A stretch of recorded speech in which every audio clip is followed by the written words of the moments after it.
আচ্ছা, এইদিকে নদী দেখা যাচ্ছে আর এদিক থেকে এদিক অবধি নদীটা বয়ে গেছে।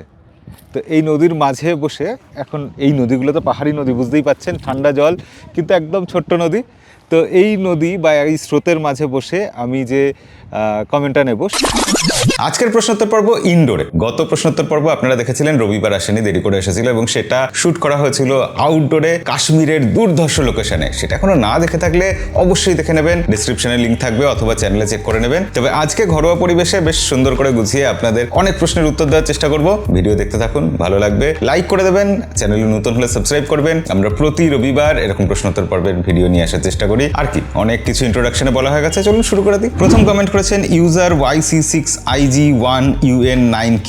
আজকাল এই ইউটিউব হ্যান্ডেলের জন্য অদ্ভুত অদ্ভুত সব নাম আসছে। যাই হোক, তিনি প্রশ্নটা যেটা করেছেন, দাদা আমি মালয়েশিয়া আছি, আমি একটি মোবাইল নিতে চাইছি ক্যামেরা প্লাস 4-5 ইয়ার্স রেগুলার ইউজের জন্য, কোন মোবাইলটা ভালো হবে? Samsung A34 5G, Vivo V27e 4G, iQOO Z7 5G। তিনটে মোবাইল অলমোস্ট সেম প্রাইস মালয়েশিয়াতে। দেখুন, ইউজার এক্সপিরিয়েন্সের জন্য স্যামসাং এর A34 অবশ্যই ভালো ফোন হবে, কিন্তু A34 ফোনটা আমার অতটা পছন্দ হয়নি, মনে হয়নি যে খুব একটা ভ্যালু ফর মানি। ক্যামেরাও আমার খুব একটা কিন্তু পছন্দ হয়নি A34 এর ক্ষেত্রে। কিন্তু সফটওয়্যার, স্যামসাং যে এক্সপিরিয়েন্স দেয় সফটওয়্যারের ক্ষেত্রে, তার কোনো রকম কম্পিটিশন নেই। তো সেখানে A34 অবশ্যই সফটওয়্যার এক্সপিরিয়েন্সের জন্য এগিয়ে যাবে, প্লাস দীর্ঘদিন ধরে আপডেট দেওয়া, সেই ব্যাপারেও A34 এগিয়ে থাকবে। 4-5 বছর চালানোর ব্যাপারে A34 এক নম্বরে থাকবে। কিন্তু ভিভো V27e, এই ফোনটাকে আমি লিস্টে রাখতেই চাই না। ভিভো V27 ভালো ফোন ছিল, V27 Pro আরো ভালো ফোন ছিল, আর V27e সেটা ঠিক ততটাই খারাপ ফোন আসলে। V27e ফোনটা আমার পছন্দ হয়নি। ফোনের অনেক কিছু ড্রব্যাক আছে, পারফরমেন্স অত ভালো না, ক্যামেরা অত ভালো না। তো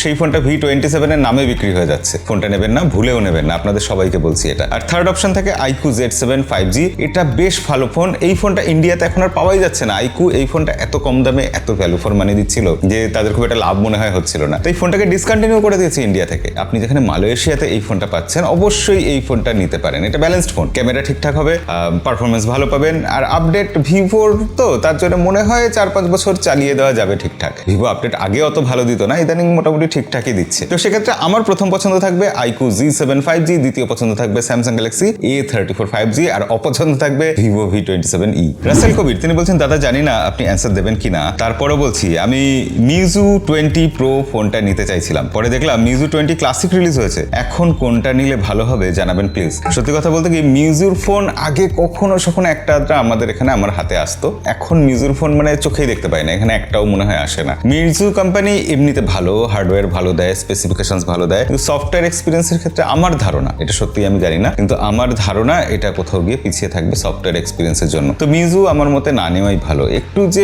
বড় ব্র্যান্ডগুলো আছে তাদের উপর আস্থা রাখলে আপনি একটা ফোন দীর্ঘদিন ধরে সমস্যা মুক্তভাবে ইউজ করতে পারবেন, এটা আমাদের মনে হয়। তবুও তার মধ্যেও পোকো দেখেছেন তো কি করেছে, আপডেটে কত সমস্যা তৈরি হয়েছিল। এখন গ্রিন লাইন একটা বড় সমস্যা আসছে, তবুও কিছুটা হলেও সেফ থাকা যায় এই নামি দামি যেসব ব্র্যান্ডগুলো ওয়ার্ল্ড ওয়াইড ব্যবসা করছে তাদের ফোন নিলে। মিজু সেভাবে কিন্তু ওয়ার্ল্ড ওয়াইড ব্যবসা করছে না, তারা মূলত চায়নার উপর নির্ভর করেই ব্যবসা চালাচ্ছে। তো সেক্ষেত্রে মিজুর দিকে আমার মতে না যাওয়াই ভালো। রাহাত খান বলছেন, দাদা চীনে হুয়াওয়ে আর জাপানের সনি কেন জানি অনেক মিস করি। মিস করারই কথা, দুটো কোম্পানি খুবই ভালো কোম্পানি, দুটো কোম্পানির ফোন আসলে এত ভালো ছিল যে কোম্পানি দুটোকে আমরা ভালোবেসে ফেলেছি। বেশ কিছু ভালো ফোন এই কোম্পানিগুলো দিয়েছে। সনি তো একসময় মানে দিকপাল ছিল, তারা এমন এমন সব ফোন বার করতো যে ফোনগুলো দেখে আমরা স্বপ্ন দেখতাম যে এই ফোনটা আমরা কবে পাবো। অ্যান্ড্রয়েডের আইফোন বলা যায় সনিকে সেই সময়। তো সনি মিউজিকের দিক দিয়ে, সাউন্ডের দিক দিয়ে দারুণ অসাধারণ ছিল। একটা সময় সনি যে টিভি বানাতো, সেই টিভিও আমরা মানে যারা সত্যি একদম দামি টিভি কেনার কথা ভাবতেন, তারা এইসব টিভির কথা ভাবতেন। আমরা কিনতে পারতাম না, সাধ্য না থাকলেও স্বাদ ছিল সনি কেনার। যাই হোক, সনির এখন সেই জায়গাতে আর নেই।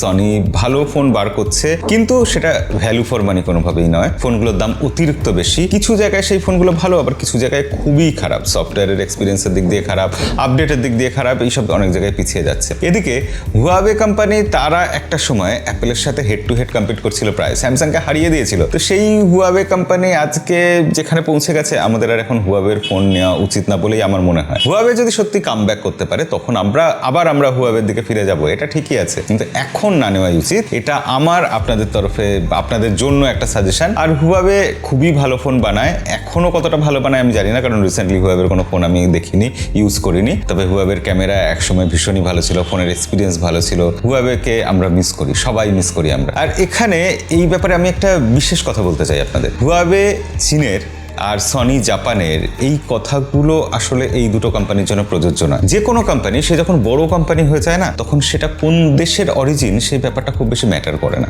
যেমন দেখুন, স্যামসাং সাউথ কোরিয়া না হয়ে ওটা যদি জাপানের কোম্পানি হতো কিছু যায় আসতো না। অ্যাপেল যদি আমেরিকার কোম্পানি না হয়ে ইউকের কোম্পানি হতো তাতেও কিছু যায় আসতো না। এই কোম্পানিগুলো হচ্ছে গ্লোবালি এরা ব্যবসা করে, সব দেশের জন্য এরা সমান বা খুব ভালো সব দেশের জন্য। এই কারণেই এই কোম্পানিগুলোতে এত বড় নাম। কোনো পার্টিকুলার সেগমেন্টে যে ব্যবসা করছে সে কিন্তু কখনো এত বড় নাম হতে পারে না। যেমন মিজু ভালো ফোন বানায় কিন্তু চায়নাতে ব্যবসা করছে, তাই সে কোনোদিন স্যামসাং বা হুয়াওয়ে এরকম পর্যায়ে পৌঁছাতে পারবে না, আপাতত পারবে না। তাই এই ফোনগুলো চায়নার বা জাপানের নয়, এই কোম্পানিগুলো চায়নার বা জাপানের নয়, এরা গ্লোবাল কোম্পানি। মোহাম্মদ নঈম হোসেন তিনি বলছেন শাওমি সবার আগে স্ন্যাপড্রাগন 8 Gen 3 দিয়ে ফোন নিয়ে এসেছে। হ্যাঁ, সেটা তো 100 বার, তবে সেই ফোনটা তারা লঞ্চ করেছে চায়নাতে বা বাইরে। ইন্ডিয়াতে প্রথম স্ন্যাপড্রাগন 8 Gen 3 প্রসেসর দিয়ে ফোন নিয়ে আসছে iQOO কোম্পানি, এবং এটা তারা মার্কেটিং করছে। আর এই ব্যাপারেই আমি iQOO 12 এর যে ভিডিওটা বানিয়েছিলাম, শর্ট ভিডিওটা, সেখানে বলেছিলাম। তো এটা একটা কম্পিটিশন থাকে, একটা মার্কেটিং হাইপ, আর কিছু না। আমাদের কি যায় আসে কে একদিন আগে আনলো কে দুদিন বাদে আনলো, আমরা যে ভালো ফোন আনবে তার থেকে কিনবো। কিন্তু কোম্পানি মার্কেটিং এর জন্য এটা করে যে আমরা প্রথম এনেছিলাম ইন্ডিয়াতে স্ন্যাপড্রাগন 8 Gen 3 প্রসেসর দিয়ে ফোন, তো আমাদের দেশে এটাই আসছে, তাই আমাকে এরকম বলতে হচ্ছে। কিন্তু আপনাদের আমি বলতে চাই যে কিছু যায় আসে না, যে আগে আনুক যে পরে আনুক সেটা কোম্পানির ব্যাপার, আমরা ভালো ফোন পেলেই খুশি, ভালো দামে। ব্যাপারী আরাফাত তিনি বলছেন আপনারা কি কখনো ফোনের ফ্ল্যাশ লাইটের রিভিউ দিয়েছেন? না, দিইনি, আমি না, আমরা কেউ দিইনি। এটা একটা আমাদের অপরাধ বলতে পারেন। এটা অবশ্যই আমরা খুব বড় একটা পয়েন্ট মিস করে যাই, ফোনের ফ্ল্যাশ লাইটের রিভিউ দেওয়া উচিত। এরকম ছোট ছোট বেশ কিছু জিনিস আমরা মিস করে যাই। এর আগে আমি একটা কমেন্ট পেয়েছিলাম, একজন বলেছিলেন যে ফোনের যে অডিওর জন্য যে স্পিকার থাকে, হেডফোনে একরকম সাউন্ড হয়, স্পিকারে বাজালে আরেক রকম সাউন্ড হয়, তার রিভিউ দেওয়া উচিত। কিন্তু আমরা এত ডিটেলসে যাই না। ডিটেলসে গেলে হয় কি, বেশিরভাগ মানুষ সেটা দেখতে পছন্দ করেন না। হয়তো আপনার এই জিনিসটা খুব ভালো লাগবে, কিন্তু বেশিরভাগ মানুষ এইগুলো শুনতে, এত খুঁটিনাটি শুনতে বোর ফিল করেন। তাই জন্যই আমরা এই ব্যাপারটা এড়িয়ে যাই। তবে হ্যাঁ, খুবই ইন্টারেস্টিং জায়গা, খুবই ইন্টারেস্টিং পয়েন্ট যে বিভিন্ন ফোনের ফ্ল্যাশ লাইটের তুলনামূলক বিচার করা, সেগুলো রিভিউ করা।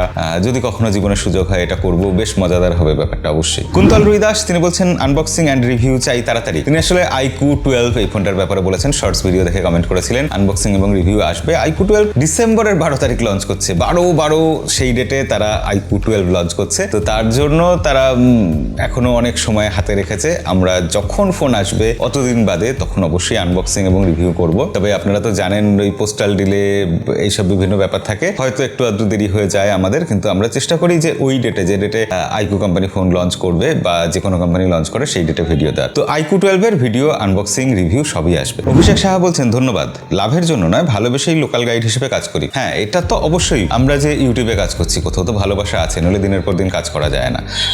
যে কোনো চাকরি আপনি যে করেন, সেই চাকরি আনন্দ করে তখনই করতে পারবেন। যে কোনো কাজ আপনি যখন করেন, সেই কাজটা আনন্দ করে তখনই করতে পারবেন। যে কোনো ব্যবসা আপনি করেন, সেটা তখনই আনন্দ করে করতে পারবেন যখন সেটা ভালোবেসে করবেন। না হলে দীর্ঘদিন করা খুবই কঠিন, খুবই টায়ারসাম ব্যাপারটা, মানুষকে ক্লান্ত করে দেয়, খইয়ে দেয় সেই জিনিসটা। তো হ্যাঁ, আপনি লোকাল গাইড হিসেবে কাজ করেন, ভালোবেসে করেন, এটা খুব ভালো কথা। লাভের কথা ভাবেন না, সেটাও খুব ভালো কথা। কিন্তু বাঙালিদের মধ্যে কোথাও একটা মাইন্ডসেট রয়েছে যে টাকা আর ভালো এই দুটো জিনিস একসাথে যায় না। মানে টাকা যার আছে সেই খারাপ মানুষ, এরকম একটা কোথাও মাইন্ডসেট আছে আমাদের মধ্যে। আর টাকার জন্য কাজ করা মানে সেটা খারাপ কাজ, এটাও ভুল ধারণা আমাদের। হ্যাঁ, আপনি কাজ করছেন, পরিশ্রম করছেন, টাকা পাবেন, এটা তো হওয়া উচিত, এটা আপনার ন্যায্য পাওনা। সেটা গুগল দিচ্ছে না, সেটা গুগল খারাপ করছে। গুগল দিলে সেটা ভালো হতো। আপনার ভালোবাসাটা আছে, আপনি খুব ভালো করছেন, গুগলও আপনার প্রতি একটু ভালোবাসা দেখাক, আপনাকে ভালোবেসে একটু কিছু পুরস্কার দিক, টাকা দিক, শুধু কিছু এই টোকেন গিফট দেবে, এই ব্যাপারটা কি সত্যিই ভালো? এটাকে হওয়া উচিত? ইউটিউবে যেখানে দিচ্ছে, আমাদের তো টাকা দিচ্ছে, মানি শেয়ার করছে, রেভিনিউ শেয়ার করছে, গুগল লোকাল গাইড হিসাবে আপনাদেরকে কেন দেবে না? আমি একটা সময় তো করতাম লোকাল গাইড হিসেবে, অনেক কিছু করেছি, প্রচুর শেয়ার করেছি,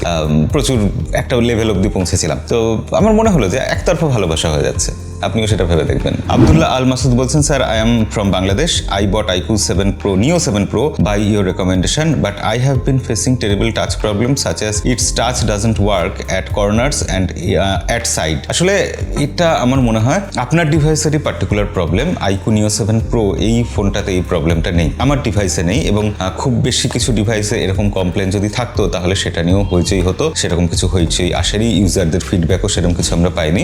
আপনি একবার সার্ভিস সেন্টারে দেখাতে পারেন, এছাড়া তার উপায় নেই। এটা হয় কিছু ইলেকট্রনিক্স জিনিস ম্যানুফ্যাকচারিং ত্রুটি থাকে। ইলেকট্রনিক্স জিনিস ব্যাপারটাই না অনেকটা লাকের উপর ডিপেন্ড করে। আমরা তো এটা বলি বরাবর ছোট থেকে শুনে আসছি যে একটা ইলেকট্রনিক্স জিনিস সেটা একদিনও চলতে পারে, আবার 10 বছরও চলতে পারে, 100 বছরও চলতে পারে, কোনো ভরসা নেই। এরকমই ব্যাপারটা আর কি। তো আপনার দুর্ভাগ্য, আমাদেরও শুনতে খুবই খারাপ লাগছে যে আপনার iQOO Neo 7 Pro-তে টাচের প্রবলেম হচ্ছে। মোহাম্মদ ফয়জাল বলছেন, দাদা নিকনের ক্যামেরার ভিডিও চাই, আর আমি চাই Q&A ভিডিওটা সপ্তাহে একটা আসে, আর এই ভিডিওটা অন্তত 14-15 মিনিট হলে অনেক ভালো হতো। এই ভিডিও থেকে অনেক কিছু জানা যায়। বিশেষ করে আমার এই Q&A ভিডিও অনেক অনেক ভালো লাগে। লাভ ফ্রম বাঙালি, বাঙালির তরফ থেকে আপনার প্রতিও ভালোবাসা। এই ব্যাপারটা আমাকে এত ভালো লাগে না, এত ছুঁয়ে যায় যে আমরা নিজেদেরকে বাঙালি বলে পরিচয় দিই, কোনো দেশ, কোনো জাতি, কোনো কিছু হিসাবে নয়। এটা আমাদের চ্যানেলের একটা বিশেষত্ব, যেটা আমার ভীষণ পছন্দের একটা জায়গা। এনিওয়ে, যে কথা হচ্ছিল যে Q&A ভিডিও সপ্তাহে একটা তো আসবে, এটা আমি চেষ্টা করি সবসময় দেওয়ার, বাইরে গেলেও একটা অন্তত দেওয়ার চেষ্টা করি। কিন্তু Q&A ভিডিও রেগুলার দিলেও সেটা সবসময় 14-15 মিনিট করা পসিবল হয় না। অনেক সময় তাড়াহুড়ো থাকে, অনেক রকম সমস্যা থাকে। ধরুন বড় ভিডিও করলে তার ফাইলের সাইজ বড় হয়ে যায়। আমি যখন বাইরে আছি অত বড় ফাইলের সাইজ, সেটাকে আপলোড করা, ডাউনলোড করা, এইসব খুবই সমস্যা হয়। এডিট করতে সমস্যা হয়, তার জন্য বাইরে থাকলে একটু ছোট হয়ে যায় ভিডিও। আজকেও যেমন কিছু তাড়াহুড়ো বা কিছু প্রতিবন্ধকতা আছে, যার জন্য ভিডিও একটু ছোট করবো। এছাড়া আজকাল মানুষ পছন্দ করেন না লম্বা ভিডিও দেখতে। 4-5 মিনিটের ভিডিও হলেই তাদের মনে হয় কত লম্বা ভিডিও, সেখানে 14-15 মিনিটের ভিডিও হয়, 4-5 মিনিটের ভিডিও হবে বা শর্টস ভিডিও হবে, অথবা 1.5 ঘন্টার পডকাস্ট হবে। মানুষের চয়েসটা এরকম হয়ে গেছে। তবু আমরা করি, নিয়ম ভেঙেই করি, আপনাদের জন্য করি, আমার নিজের ভালো লাগার জন্য করি। দেখা যাক, আজকের ভিডিওটা তো এত লম্বা হচ্ছে, এত ধীরে সুস্থে বুঝিয়ে সবকিছু বলছি। এই ভিডিও থেকে ভিউ আসবে সেটা দেখবো আমি। এটা একটা এক্সপেরিমেন্ট বলা যেতে পারে। তো যাই হোক, অনেক কিছু আলোচনা হলো, আজকের ভিডিও আর লম্বা করবো না, এখানে শেষ করবো। দেখা হবে পরের ভিডিওতে। আজকের মতো বিদায়।